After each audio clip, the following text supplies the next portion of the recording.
Hello, welcome to this video. In this video, I'm going to be talking about how to sculpt in Dreams. So let's begin. So yeah, let's go back to the very beginning to what this used to look like, which is all the way back here. So this is what the Joker used to look like.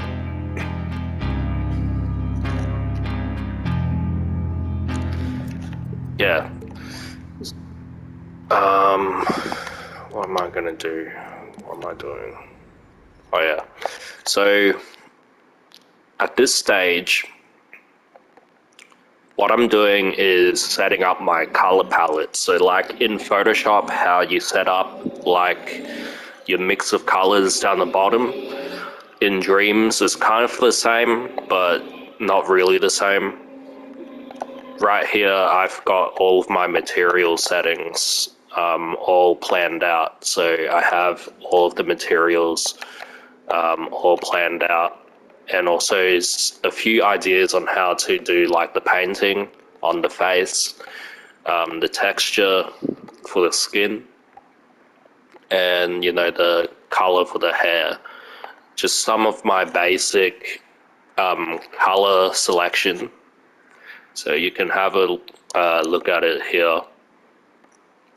So this is my color palette basically, but then this was the initial stage, like when I was just trying to figure out the mood and the colors and the lighting and all of that.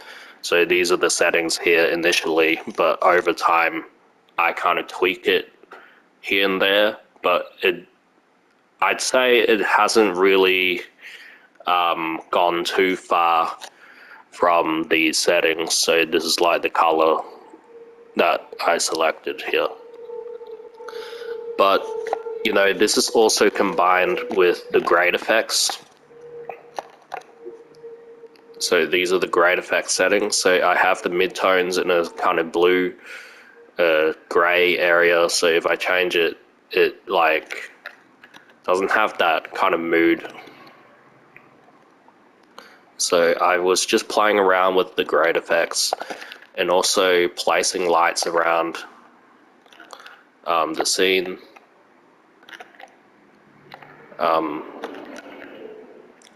So when I place lights, it's based on reference. So there's a main light source coming from the right side in the reference. And then there's a kind of backlighting on the edge of the character.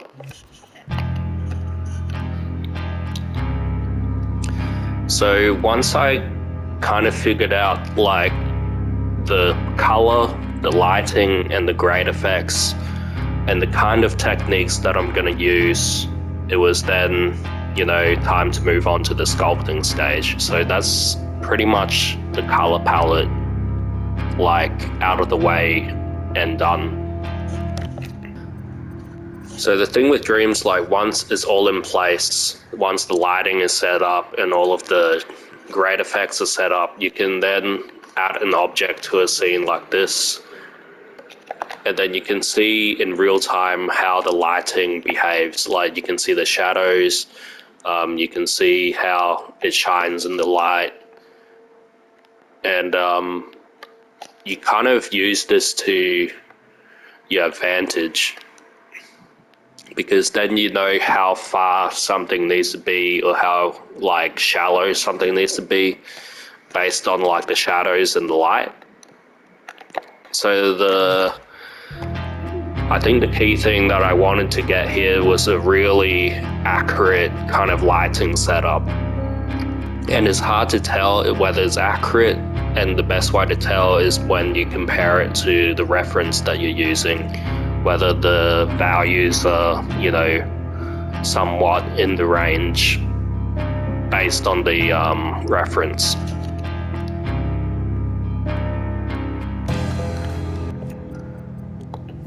So once I have that, I then move on to sculpting, and I did a lot of like face analysis, like breaking down Heath Ledger's face in the reference, and I do that off on the side by kind of sketching on top of the reference and trying to figure out the main characteristics of like the image, like just trying to figure out the angles and the, you know, just researching a lot of reference like side view, front view, orthographic view, just to see like what Heath Ledger looks like from all angles. And sometimes rewatching clips on YouTube of the Joker and his monologues and all of the scenes that he's in kind of helps inform you like who this character is and what his motivation is, and just trying to get the expression and the emotion through rather than trying to think of it structurally. So I try to think of it from an emotional standpoint and trying to carry that emotion through. So this is what this is here. Like, it doesn't matter what the texture is or like what the outer details are. What you want to try and do is capture that emotion, and yeah, that's what this is, what I was trying to do, because if that emotion isn't there, like, and if you can't really see it, then there's no point adding on top of it. You want to get the expression correct first before you add on top of it. So some questions I ask is like, can I see Heath Ledger through this expression? Can I kind of read, you know, what the expression is and compare it to the reference image? Is it similar to the reference image? And once it's all yes, yes, yes, that's when I move on to like the details and the makeup, the hair, and all of that stuff. So the way I do the expression,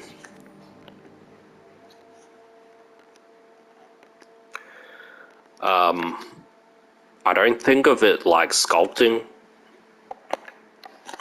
It's kind of like drawing in dreams more than anything. So I set the blend amount to around 50%, and I place like one sculpt in.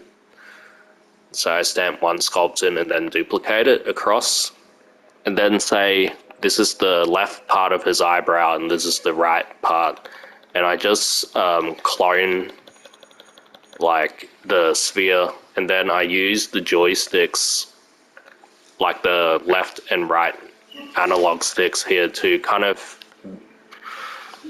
warp it around like Bezier handles. And if you play around with it and then kind of orbit around, you can kind of mold it into the shape that you want, like any kind of line that you want. So it's kind of not sculpting in dreams, but it's more akin to drawing using vectors in dreams. So I just keep duplicating it around and start drawing, you know.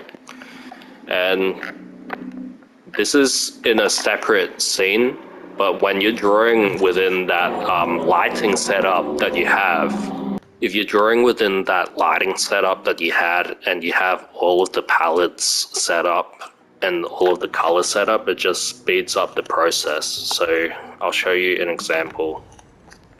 So you can basically scope into this and then use a sphere,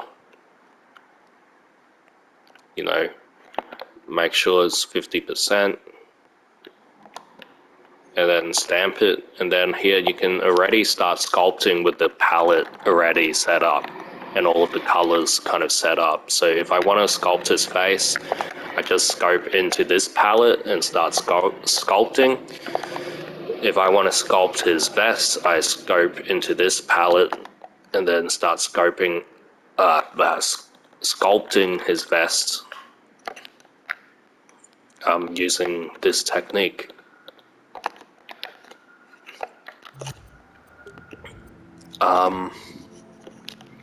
I could talk for hours about how to bend that line around and stuff, but I'll break it down here.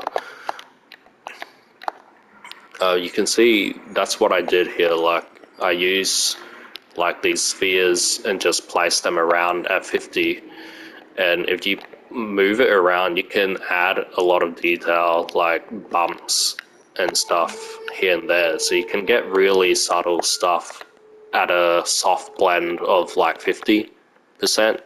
So you can add wrinkles and you know, just control it with the Bezier,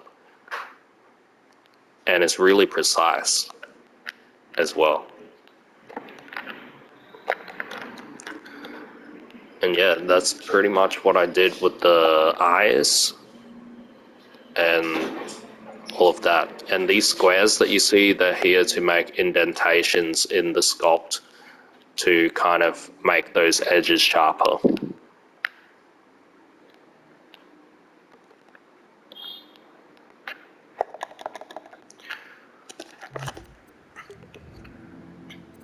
Now, I've already done my hair tutorial. It's in another video. I'll leave a link in the description for you to watch. But that's pretty much my sculpting technique, is using the Bezier handle technique and then just spending about a month or so just really being specific on how all of these bumps are created. So it's just made of spheres, that's it. And these little bumps here is using all of the Bezier kind of technique that I used. So and then I use those squares or the cubes to make those wrinkles or those lines here. And yeah, and the jawline, you know, is just one big sphere that's stretched down here, and then I duplicate it from the jaw. From the face, it's like these spheres here that go from the eyebrows and then down. You can see more of like the process in my time lapse, but that's pretty much how I did it. And my time lapse, I think, shows in more detail like those techniques being used. So yeah, I hope that's helpful, and I'll see you in the next video.